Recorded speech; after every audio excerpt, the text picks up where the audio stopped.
రాధాదేవిని నువ్వు కృష్ణుడికి దూరం అవుతావు అని ఎవరు శపించారో మీకు తెలుసా?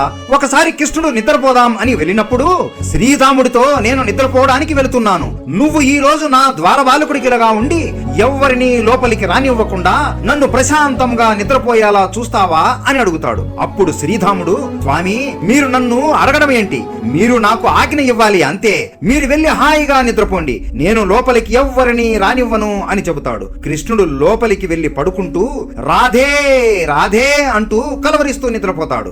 రాధా నామాన్ని కలవరించడం రాధాదేవికి వినబడి నా కృష్ణుడు పిలుస్తున్నాడు అని అక్కడికి పరిగెత్తుకుంటూ వస్తుంది. కానీ శ్రీరాముడు ద్వారం దగ్గర నిలబడుకొని ఉంటాడు. రాధాదేవి లోపలికి వెళ్తున్నప్పుడు ఆమెను ఆపి నా కృష్ణుడు విశ్రాంతి తీసుకుంటున్నాడు, లోపలికి ఎవ్వరిని రానివ్వద్దు అని ఆజ్ఞాపించాడు, దయచేసి ఇక్కడ నుండి వెళ్ళిపోండి అని అంటాడు. కానీ రాధాదేవి, లేదు శ్రీధామ, నా కన్నయ్య నన్ను పిలుస్తున్నాడు, నేను ఇప్పుడే వెంటనే వెళ్లి కలవాలి అని అంటుంది. ఎంత చెప్పినా కూడా శ్రీరాముడు అస్సలు వినలేదు.